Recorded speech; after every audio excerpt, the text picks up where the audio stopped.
Hi, Empress Justice here, and welcome to the early May reading for Aquarius. This is for Danish Dasha, Tabisha, and Purvabhadrapada. If you've got any Western Aquarians in the house, you're more than welcome to join us. Sun, Moon, and Lagna, Ascendant are what you want, alright? Now let's get into the tarot reading. First off, we've got the Nine of Thought, which is a Nine of Swords. We've got the Two of Thought, which is a Two of Swords. And we have got Moon cycles, okay? Archangel Haniel. What's going on here? Well, let me get into the cards first, all right? That's what I usually do anyway. It says, stop being so hard on yourself for the Nine of Thought and turn your thoughts towards the positive. There's no need to worry. Anticipating the worst isn't helpful. Know that heaven will provide a solution. If you're experiencing sleepless nights or anxiety over a challenge in your life, release the problems to your angels. Okay, so that's the Nine of Thought. That's what the Nine of Thought is saying. Two of Thought says that your angels have noticed you're not moving forward. You have multiple options that you're reviewing and you seem to be unable to choose. Ask your angels for signs as to what direction to take, or just listen to your own inner voice. Deep down, you know what to do. And then with the moon cycles, we have noticed how the moon affects your energy and manifestations, and capitalize upon these cycles. Now, we've just had the Beltane full moon from last week highlighting your 9th house, okay? And also, there's a new moon coming up that's going to be coming into Kritika, which is going to be your 4th. So it's about your sense of wealth. It's about your sense of fortune. When you've got the 9th and the 4th together, it's about how ultimately how you see your own abundance, right? That's what is coming into play here. So with that Swati moon hitting your 9th house, it seems like a lot of good things are happening for you at once, but they're happening from far away places, right? It seems like you are going to have the opportunity to travel, to go to far-flung places, to meet new people, or it seems like a lot of your beliefs from your mind are being validated right now. But this is the thing about Aquarians that a lot of people don't understand. You're okay with happiness. Like, I used to think that you were not, that you were afraid of happiness. You're not afraid of happiness. You're not afraid of misery. What you're afraid of is too much at once. That's what you're afraid of. Because when you've got multiple different things coming at you at once, it's very difficult for you to ascertain exactly like what is beneath everything that's coming at you. Like you want to focus on one thing so that you can really get deep into it to understand what's going on. And if there's too much good fortune, too many good things happening at once, you find it difficult to really get into what's going on and discover what's going on within that thing. You're the type of person you need to think of things one thing at a time. Because when you have too much to focus on, Aquarians are in the position where they're always waiting for the other shoe to drop. And that's your problem. That's the problem that you've always had. It's not with happiness. It's not with misery. It's not with emotion as a whole. It's the fact that when too much is coming at you at once, you don't know what to do with that. So you're always waiting for the other shoe to drop. Or at the very least, you will drop it yourself so that you don't have so much coming at you. This is both with positive situations and negative situations. So your sense of wealth, your home life, and where you travel to, I feel like you might find home in a faraway place, or with a faraway person. And I feel like either you might fight for that, or you might find a way to adapt to a new situation. It's weird. It's like, it's weird. It's like there are themes around your home life and your sense of abundance that's shifting. But again, I feel like it's more that you have a home far away from you that you consider more to be your home than the home you actually have. And I feel like that's what's going on there. And I feel like you either might fight to keep it, or you might adapt to whatever situation is going on there. Okay, so let's see what's going on here.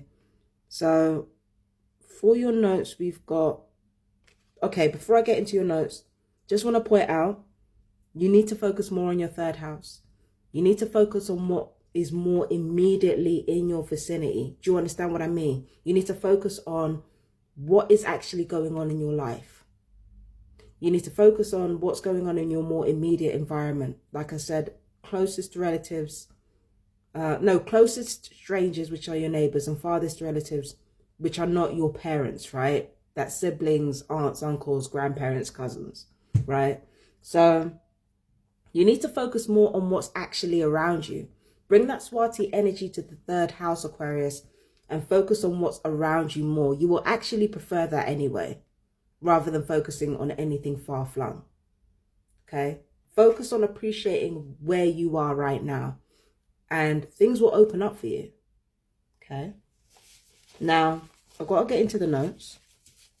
So, it says here, grieving, heartache, silent treatment, stuck in worry and fear, hurt in love. Ooh, okay, so those signposts aren't good. The more important signposts are bottling up emotions, keeping up appearances, unable to hold it together. Oh, okay, Aquarius.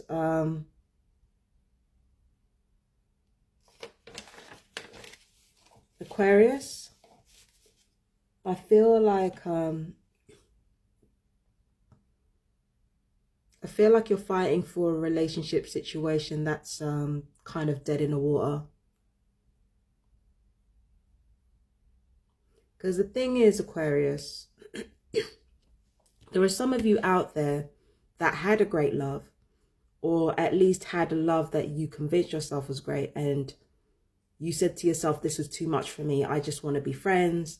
I just want to, I just want to take things slow. I just want to play the field a little bit. Like, you might have said all those things, and then the other person actually did it. The other person is actually doing it.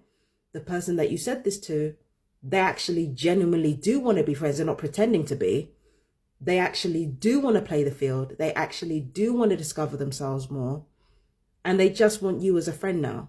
So all the things that you said you wanted, you didn't actually want. You wanted a monogamous relationship with somebody, some of you, but you didn't understand that what you really needed was time. And it wasn't being given to you.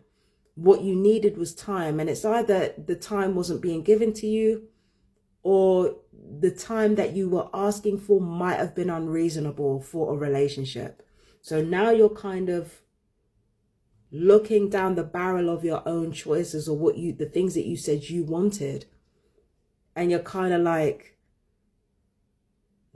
I think there's regret there. I think you asked for something that you weren't really ready for, and that, the only thing that you wanted was time. But, because you didn't understand your own emotions, and a lot of people don't, it's not just you.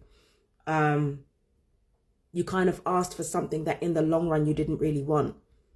You want love, you want attention, you just want to take things slow. You just don't want all this intensity, because unfortunately, Aquarians, you're so likable, and you're so, people like you so much that they just want you around all the time. And people don't seem to understand you need time, you need space, you need to take your relationships incrementally. And people don't seem to understand that. Least of all you, because you've convinced yourself, because of all this nonsense about how Aquarians are, distant and detached, and you don't show any bullshit. You just need time. You just need time. You just need patience. You just need a steady growth, rather than going all in to something. That's the only thing that you needed. But because you didn't know that's what you needed, you communicated something else. And now that's something else. Now you're seeing what that something else looks like. And now you're hurt. The only thing that you can do now is to really think about where you go from here. It's important to focus on the future. The Critica new moon is coming up. So you have the opportunity to think about the type of love you want to manifest, the type of peace you want in your life. And now that you know what I've told you, what are you going to do now? And that was for my beautiful Aquarians. I'm sorry that this reading was so heavy. But that was for Danishta, Shautabisha, and Purva Bhadrapada. And for my Western Aquarians, I am Empress Justice, and I'll see you hopefully in a more positive reading next time. Take care. Bye bye, my darlings.